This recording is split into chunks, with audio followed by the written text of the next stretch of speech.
사랑하는 성도 여러분, 우리의 삶 속에 여러 가지를 받고 싶어 합니다. 선물도 받고 싶어 하고 여러 가지 우리 바라는 게 있죠. 많은 것이 있습니다. 그러나 정말로 이 시대에 여러분과 제가 받아야 할 것이 바로 격려입니다. 위로입니다. 특별히 하나님으로부터 위로입니다. 우리의 가정과 직장, 사업, 내일을 알지 못하는 신방을 통해서 보면은 많은 성도님들이 어려움을 놓고 기도를 하고 있는 그런 모습을 보고 있습니다. 어떻게 우리가 그 모든 하나하나에 다 응답할 수 있고 해결을 해갈 수 있을까요? 지치고 상한 심령 속에 가장 지금 우리에게 필요한 것은 위로부터 주어지는 바로 위로입니다. 위로부터 주어지는 하나님의 격려입니다. 사랑하는 내 딸아, 내 아들아, 내가 너와 함께한다. 내가 너와 함께하며 어떠한 난간 속에서도 너를 붙들고 승리하게 할 것이다. 오늘 실버 모임의 말씀이 이사야 40장 27절에 31절까지의 말씀이었습니다. 고난과 역경 속에 포로 속에 있던 이스라엘 백성들에게 하나님은 말씀하십니다. 너희를 바라보는 그 눈에서 우리가 문제를 바라보면 문제는 커지고 나는 작아지고 나는 감당할 수가 없습니다. 이상하게 문제는 세상에 있는 보면 볼수록 커집니다. 한숨만 늘어나고 잠을 제대로 잘 수가 없습니다. 그때 이사야 선지자는 이스라엘 백성들에게 고난 가운데 있는 그들에게 얘기합니다. 너희를 바라보는 그 문제를 바라보는 그 눈을 여호와께로 돌려라. 그는 공고한 자를, 지친 자를 힘을 주고 달리게 하고 어린아이도 지치고 젊은 장저도 지쳐서 넘어지지만 여호와 하나님은 그들을 힘을 줄 것이다. 마치 독수리가 창공을 날아 비상하듯이 그러한 하나님의 인도함이 있을 것을 말씀하십니다. 오직 우리의 눈을 우리의 문제로부터 하나님께로 돌리고 거기서 그 앙망한다는 말이 하나님을 기다린다는 것입니다. 여러분, 기다린다는 것은 무언가를 기대하는 것입니다. 누군가 오기를 기대합니다. 어떤 선물이 오기를 기도합니다. 기다린다는 것은 무슨 목적을 둘 때 그 단어를 쓰는 것입니다. 그 단어가 앙망한다는 그 말의 깊은 의미가 기다린다는 뜻입니다. 하나님으로부터 우리가 알 수 없는 지금까지 모든 인간의 방법은 다 실패했습니다. 결과는 포로입니다. 결과는 광야입니다.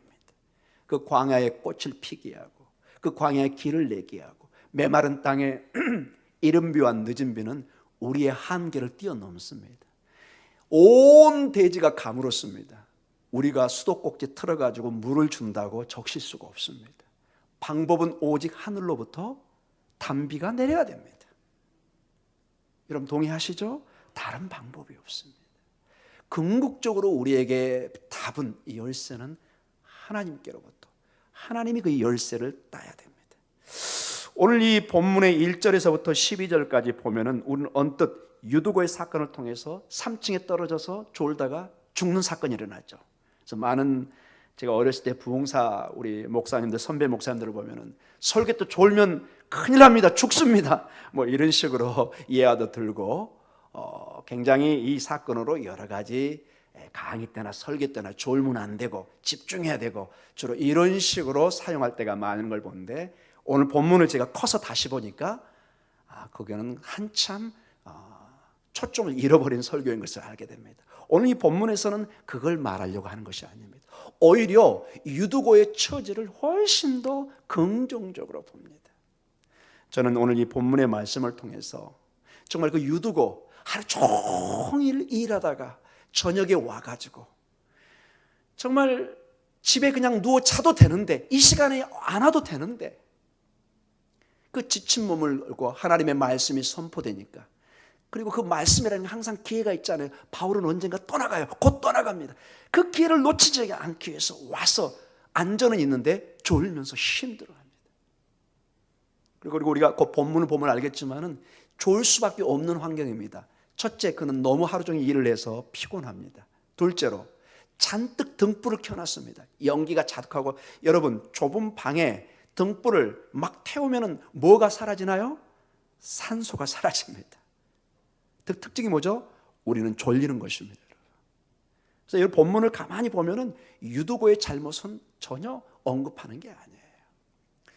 오히려 여러분처럼 저처럼 힘들게 삶을 살면서 말씀을 붙잡고 싶지만은 졸리고 때로는 넘어지고 힘들어하는 저희들을 하나님의 말씀으로 위로하고 격려하는 이 말씀으로 꽉 차 있습니다. 증거가 어디 있나요? 이제 본문을 보아가겠습니다. 1절에 우리 같이 읽어볼까요? 소요가 그침에 바울은 제자들을 불러 권한 후에 작별하고 떠나 마게도냐로 가니라. 2절 그 지방으로 다녀가며 여러 말로 제자들에게 권하고 헬라에 이르러. 권한다는 말이 두 번 1절과 2절에 나옵니다. 12절 오늘 본문의 마지막 절 같이 읽습니다. 사람들이 살아난 청년을 데리고 가서 적지 않게 위로를 받았더라. 권한 후에 권하고 위로를. 여러분 이게 약간 다른 말 같기도 하고 1절과 2절은 비슷한 말 같고 12절은 뭐 위로란 말이 해서 다른 뜻으로 쓰인 것 같지만 사실은 동일한 단어에서 나왔습니다. 좀 어려운 단어지만 이게 바로 파라칼레오라는 동일한 헬라의 원뜻에서 왔습니다. 여러분 우리가 보혜사 성령인 그러면은 파라클레토스란 말을 듭니다. 보혜사 성령. 보혜사 성령이라는 게 우리를 돕는다는 뜻입니다. 우리를 위로합니다. 우리를 변호한다는 뜻입니다. 이 동일한 뜻이 오늘 1절과 2절, 12절에 동일하게 나와 있는 것입니다. 하나님은 사도 바울을 통해서 하나님의 백성들을, 교회들을 위로하고 격려하고 권면하기를 원합니다. 즉 사도 바울의 쭉 선교의 일에 가장 중요한 사명 중에 하나가 무엇이었느냐? 성도들을 격려하는 것이었습니다. 권면하는 것이었습니다. 우리 목동중앙교회 오늘 이 본문을 통해서 우리의 굉장히 중요한 공동체의 중요한 점이 뭐냐? 서로를 격려하는 것입니다. 서로를 위로하는 것입니다. 서로 미워하고 싸우면 하나님의 뜻이 전혀 아닙니다. 이걸 알고도 우리가 하지 못하고 있죠. 그래서 이 말씀을 통해서 우리가 정말로 도전을 받아야 됩니다. 하나님의 말씀을 통해서 우리가 정말로 고칠 것이 있다면 고치고 내 남은 인생이 어떻게 살아야 될 것인가, 어떤 것이 내 삶의 중요한 사명 중에 하나인가를 우리는 말씀 중에 깨닫는다면 얼마나 복된지 모르겠습니다. 그래서 여러분 오늘 본문의 시작과 끝은 전체가 이 권면, 위로, 격려 이것으로 꽉 차 있습니다. 이게 정말로 필요했던 게 그 당시에 모든 이 그리스와 지금의 터키, 수리아, 지금의 이스라엘 이 지역의 성도들이 삶이 만만치가 않았습니다. 많은 핍박이 있었고 고난이 있었고 역경이 있었고 그들에게 무엇보다도 위로가 필요했는데 오늘 사도 바울은 오늘 본문의 말씀을 통해서 하나님의 말씀으로 그들을 위로하기 시작합니다. 하나님의 말씀으로 그들을 붙잡아 줍니다. 하나님의 말씀으로 그들에게 소망을 주기 시작합니다.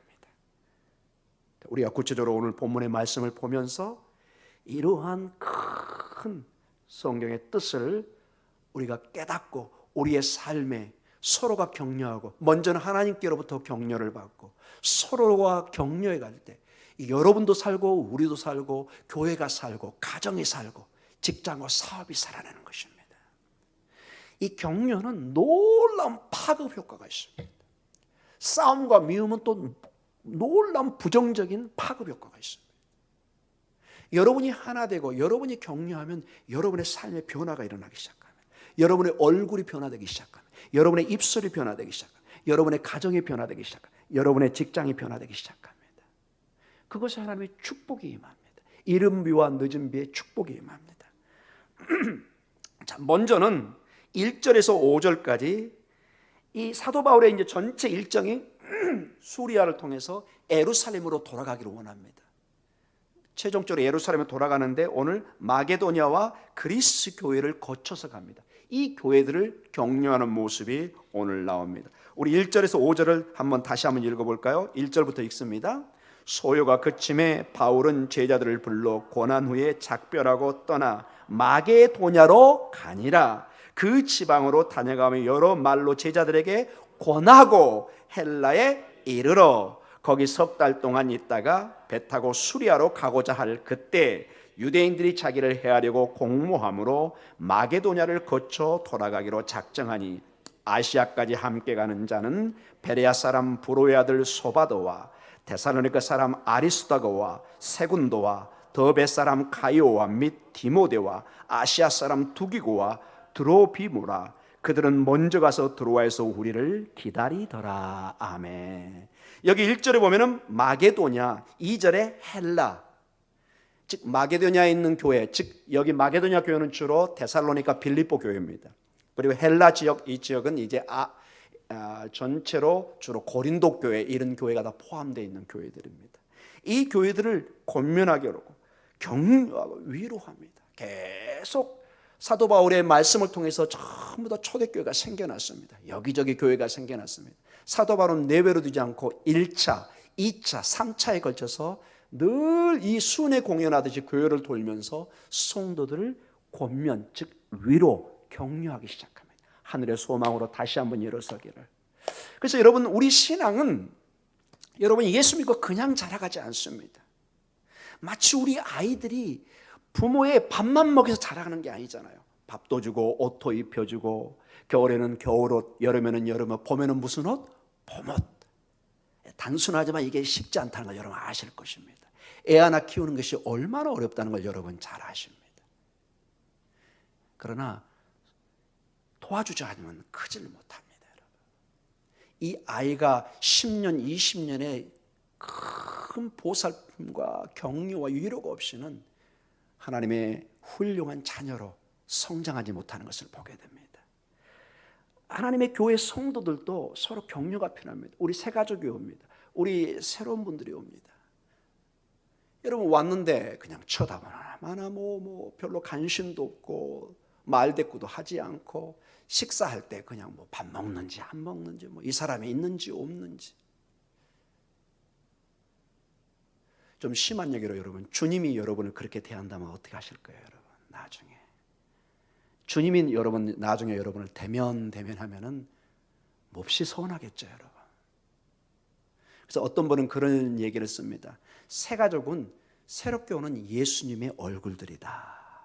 우리가 예면하면 어느 날 예수님을 놓쳐버리는 거예요. 여러분 나중에 저 마태복음 후반부에 이런 비유가 있죠, 여러분. 양과 염소의 비유. 그리고 이런 말을 쓰죠. 그 가난한 자, 어려운 자, 한마디로 그 정말로 눈에 띄지 않는 사람을 도와준 그것이 예수님을 도와준 것으로. 주님, 제가 언제 주님의 일을 했습니까? 언제 제가 주님을 만났습니까? 사랑하는 딸, 아들아, 네가 어려운 자에게 냉수 하나 대접하고, 격려 한번 하고, 손 한번 잡아주고, 감옥에 한번 가주고, 그 모든 것이 바로 나에게 한 것이다. 반대로 어떤 사람은 주님, 제가 언제 주님을 언제 봤다고, 제가 주님 봤으면 제가 항상 도와줬을 텐데요. 네가 가난한 자를, 어려운 자를, 이웃을 돌보자 하는 그것이 바로 나를 네가 외면한 것이다. 사랑하는 성도 여러분, 교회는 굉장히 이 면이, 이 본문에 이렇게 자세히 나왔다는 것은 중요하다는 것입니다. 매우 중요합니다. 아무리 내가 예배를 잘 드려도 이러한 삶을 살지 못하면 하나님이 기뻐하지 않습니다. 여러분이 가정에서 아무리 혼자 잘 생활을 해도 여러분의 부모와 여러분의 아들과 가족이 서로 이렇게 대면대면 지내면 건강한 가정 아닙니다, 여러분. 그거는 가정이라고 말을 할 수가 없습니다. 사랑하는 성도 여러분, 여러분의 삶에 무엇보다도 격려와 위로의 삶이 있기를 간절히 권합니다. 정말로 이건 중요한 그리스도인의 덕목입니다. 여러분이 볼 때 상대방에게 한번 웃어주는 거, 격려해 주는 거 매우 중요합니다. 평생에 나는 교회 가서 웃어본 적이 없습니다. 불행한 인생입니다, 여러분. 교회는 여러분 웃음으로 여러분을 성형시키는 곳입니다. 아멘. 성형을 받으셔야 됩니다, 영적으로. 할렐루야. 이게 매우 중요합니다. 그리고 여러분 4절을 통해서 보면 저는 매우 중요한 것을 느낍니다. 여러분 4절 한번 읽어볼까요? 아시아까지 함께 가는 자는 베레아 사람 브로의 아들 소바도와 데살로니가 사람 아리스다고와, 어렵네요, 세군도와 더베 사람 가이오와 및 디모데와 아시아 사람 두기고와 드로비보라. 자, 여기에 여러 교회가 나오고 사람들의 이름이 주로 이렇게 두 사람씩 나옵니다. 이 사람들이 누구냐? 사도 바울의 사역에 전적으로 함께했던 동역자들입니다. 여러분, 사도 바울이 성도들을 위로합니다. 격려합니다. 사도 바울도 뭐가 필요할까요? 격려와 위로가 필요하죠. 무엇을 통해서 지금 위로와 격려를 받고 있나요? 동역자들을 통해서요.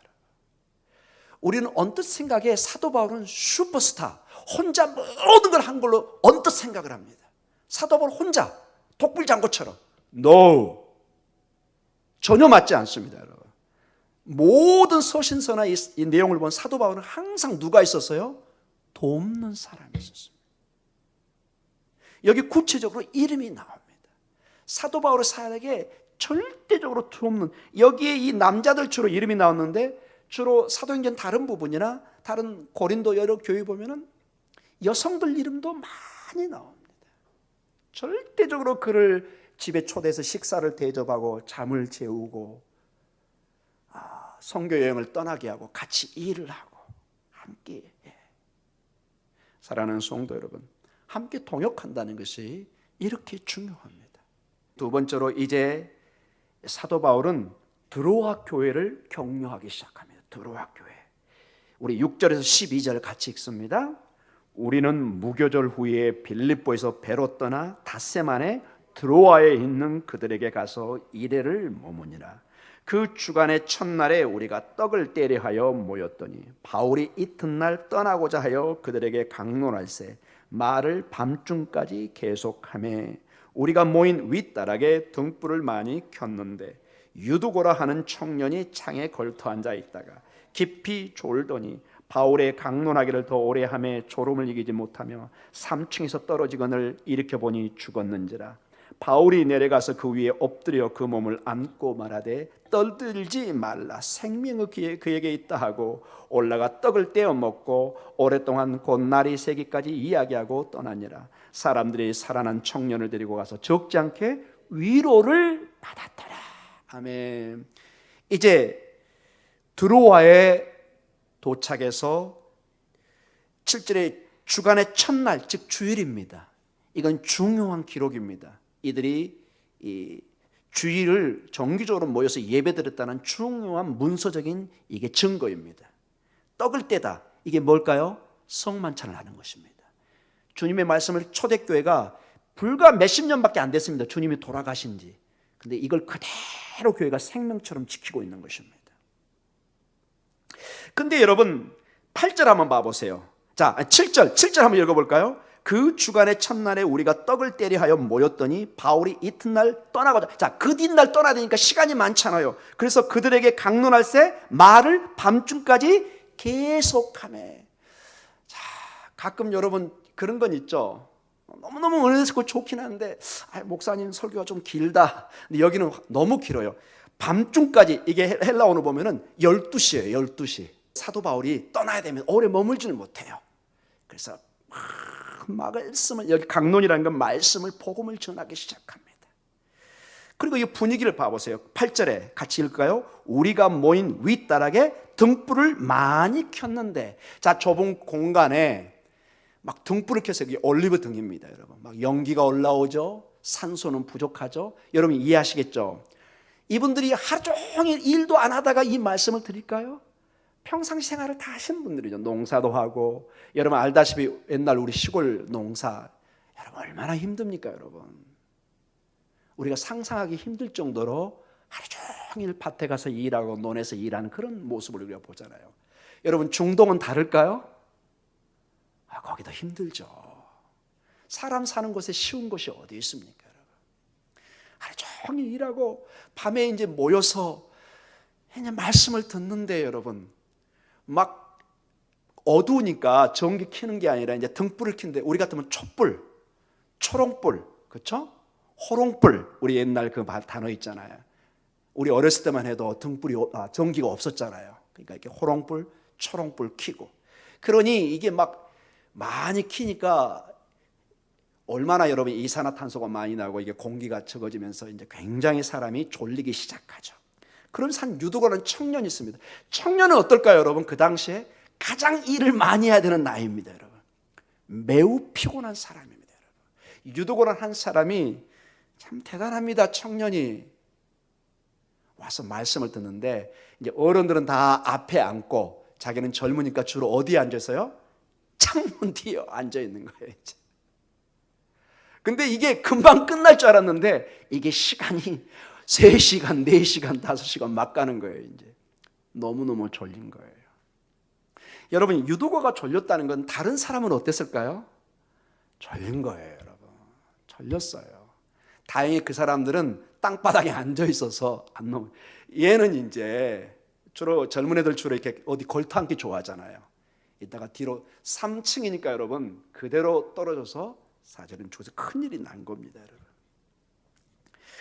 이게 여러분 그 당시 교회의 모습의 한 단면입니다. 어렵고 힘들고 하지만은 말씀이면 사람들이 모입니다. 모두가 졸리고 힘든 상황이죠. 근데도 떡을 떼고 먹으며 11절에 성만찬을 하고, 모든 사람이 만약 여기서 죽었다면 얼마나 여러분 교회의 슬픈 소식입니까? 누구를 비난할 수는 없지만은 그 은혜 가운데 아주 안 좋은 현상이죠. 그 젊은 사람이 죽었다는 것. 근데 하나님이 놀랍게도 엘리야 선자나 엘리야 선자처럼 그 과부의 아이를 살려내는 것처럼, 예수님이 살려내는 것처럼 그 죽은 아이들을 달리다 그러므로 오늘 사도 바울도 하나님이 놀랍게 능력을 주셔서 그를 살려냅니다. 그래서 12절에 큰 위로, 격려가 주어지는, 사람들이 크게 그 힘든 가운데 말씀을 들은 가운데 안 좋은 결과도 나올 수 있었지만 큰 위로를 받는 모습을 봅니다. 사랑하는 성도 여러분, 여러분의 삶에도 때로는 지치고 상한, 여기 쉽게 편하게 생활하는 사람은 아무도 없습니다. 정말로 아무도 없습니다. 다 정말 피나게 싸워야 되고, 직장에서, 사업장에서 여러분 웃으면서 이렇게 하는 경우는 거짓말입니다. 여러분의 남편들이 때로는 직장에 가서 상사에게 모진 말을 드려야 됩니다. 인격의 모독의 내용을 들을 수도 있습니다. 그러나 가족을 위해서 참고 돌아옵니다. 그런 게 많습니다. 여러분의 자녀들이 직장에서 때로는 혹독하게 상사한테 혼날 수도 있습니다. 기분 같아서는 그만두고 싶지만 엄마의 얼굴이 생각나서, 아버지의 얼굴이 생각나서 그걸 그만두지 못할 때도 많습니다. 여러분, 직장은 천국이 아닙니다, 여러분. 그런 것도 있겠죠, 여러분. 그러나 대부분의 사회는 지금 미투 운동도 나오지만 성적으로 학대도 당하고 여러 가지 불합리한 일도 많고, 이 땅의 삶이 정말로 천국이 아닌 것을 뼈저리게 삶을 통해서 느낄 때가 한두 번이 아니죠.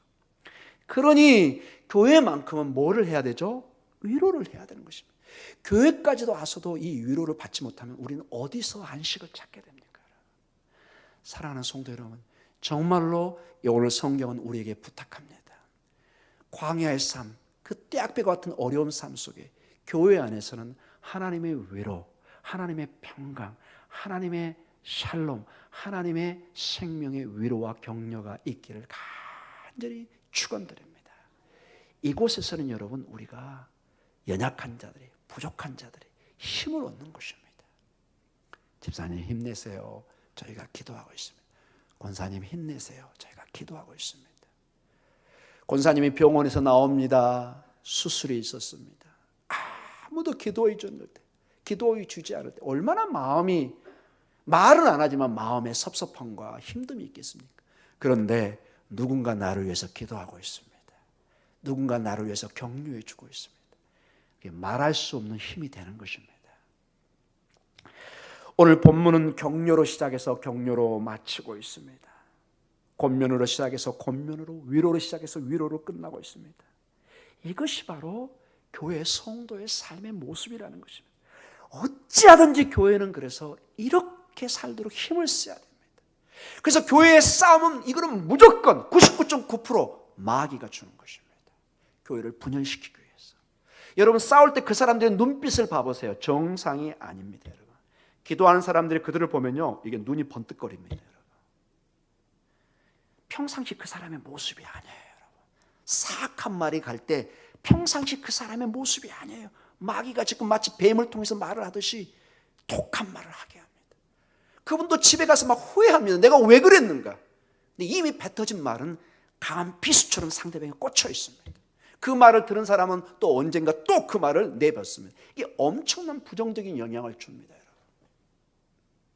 사랑하는 성도 여러분, 오늘 이 본문은 고난과 어려움 속에, 핍박 속에 사도 바울은 어찌하든지 격려를 통해서 교회가 든든히 서가기를 원하고, 오늘 유두고의 사건을 통해서 어떤 사람처럼 유두고에 설교하다가 졸면 안 됩니다, 저주받습니다, 죽습니다, 전혀 그 뜻이 여기 아닙니다, 여러분. 우리 모두가 유두고같이 힘든 삶 속에서 지치고 상한 심령 속에 하나님의 말씀에 붙들고 은혜를 받기는 원하지만 내 육신이 약하기 때문에 마음은 원하지만 뒤로 떨어지고 넘어질 때도 있습니다. 하나님은 그 사람을 외면하지 않고 살리신다는 것입니다.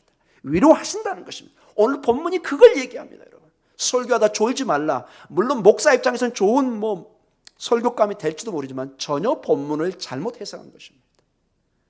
사랑하는 성도 여러분, 졸아도 좋으니 교회 나오시기 바랍니다. 기도하시기 바랍니다. 10번 졸다가 한 번 은혜 받으면 그건 대박입니다. 아멘. 여러분, 이 은혜를 받는 거 보면요, 매번 받지는 않습니다. 근데 어느 날 내가 예상하지 않는 그때 하나님이 역사할 때가 있습니다. 예상치 못할 때. 전도서 4장 11절과 12절에 제가 본문을 준비하다가 참으로 참 귀한 말씀이 있어서 가지고 왔습니다. 우리 같이 한번 읽어보겠습니다. 또 두 사람이 함께 누우면 따뜻하거니와 한 사람이면 어찌 따뜻하랴. 맞죠? 올해 추웠죠, 여러분? 혼자는 춥습니다, 여러분. 아내와 남편이 자녀들과 이렇게 함께 사랑하는 사람과 같이 될 때 그 온도는 말로 표현할 수가 없습니다.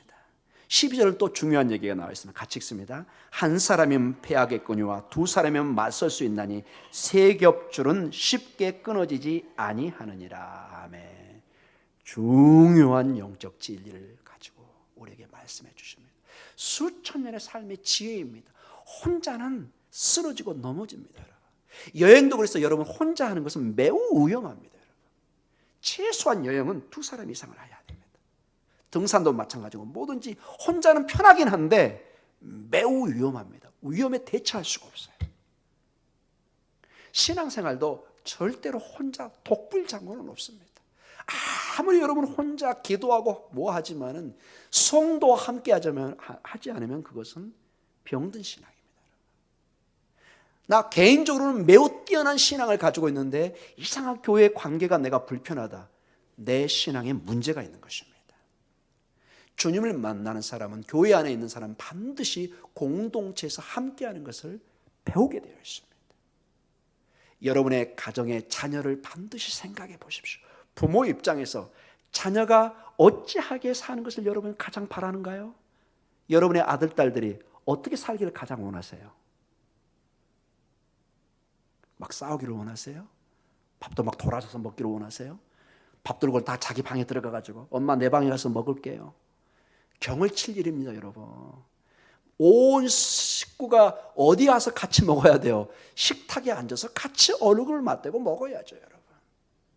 이걸 너무나 잘하는 우리는 왜 교회에서 그걸 하지를 못합니까, 여러분?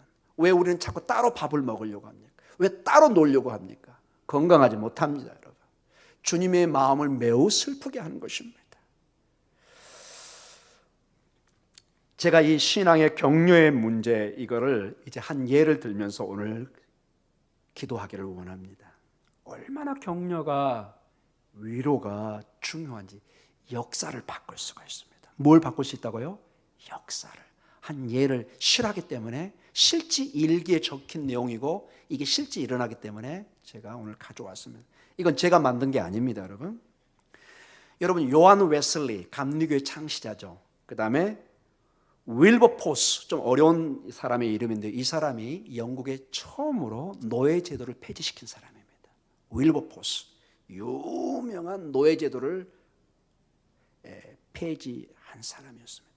자, 윌버포스라는 사람이 영국의 1700년도 사람입니다. 수년 동안 영국 의회에 노예 제도를 폐지하려고. 노예, 이거는 비인간적이고 성경적이지 않고, 노예 제도는 반드시 폐지돼야 됩니다. 아무리 얘기했지만 여러분, 영국 제국이라는 게 노예 제도를 중심으로 세계를 지배했기 때문에 이 노예를 가진 사람은 막강한 이 재산과 힘을 가진 상징이거든요. 노예를 갖는다는 것은 여러분, 단순한 이게 이익이 아니에요. 한 노예, 내가 그 남편을 가졌으면 그 자식, 가족은 다 내 겁니다, 여러분. 그리고 노예 제도는 뭐가 또 중요한지 아세요? 그 자식, 그 자녀들이 결혼해서 또 자식을 낳으면 그 소유권은 누구에게 와요? 나에게 다 오는 거예요, 나에게. 그래서 노예를 내가 한 400명 가지고 있다. 그럼 몇천 명을 내가 가지고 있는 거나 마찬가지입니다, 여러분. 어마어마한 이권이 달린 것입니다, 여러분. 어마어마한 이권을. 그러니 누가 이걸 내놓겠어요? 수천 평의 농사를 지어야 되는데 내가 그걸 다 할 수는 없잖아요. 누구를 시켜야 되겠죠? 노예들을, 종을 시켜야 되는데 이걸 폐지하자고 그러니 난리가 난 것입니다, 여러분. 난리가. 뭐 사람들이 뭐 죽이겠다, 뭐 미워하고, 뭐 너는 도대체 누구냐, 뭐 그러면서 막 엄청난 방해를 하고 전혀 성과가 보이지 않았습니다. 그래서 이 윌버포스는 거의 포기 직전까지 갔습니다. 내 힘으로는 안 되겠구나. 이거는 불가능한 일이야. 그리고 포기하려고 넘어졌는데, 이 소식을 친구인 요한 웨슬레가 이 소식을 듣게 됩니다. 바로 이제 요한 웨슬레는 몸이 쇠약해지고 거의 죽기 직전입니다. 침대에 누워서 편지를 씁니다. 이렇게 그의 일기에 그대로 나와 있는 것입니다. 1791년 2월 24일 요한 웨슬레의 일기에 이런 편지 내용이 그대로 나와 있습니다. 윌버포스에게 편지를 보냅니다. 낙심해 있는 그 포기한, 거의 포기하려고 하는 그에게 한번 들어보시기 바랍니다. 하나님께서 너를 이 일에 사용하려고 하신 것이 아니었다면 너는 벌써 사람들과 악마들에 의해 지쳤을 것이다. 하지만 하나님께서 너와 함께 계시는데 누가 너를 해칠 수 있겠는가? 그들 중에 하나님보다 센 자가 누가 있는가? 오, 선한 일을 하면서 낙심하지 말라. 하나님의 이름으로 나아가서 그분의 힘과 능력으로 계속 싸워라. 영국은 물론 미국의 노예 제도조차 없어질 때까지. 이렇게 편지를 씁니다. 이 편지를 쓴 다음에 6일 후에, 며칠 후에요?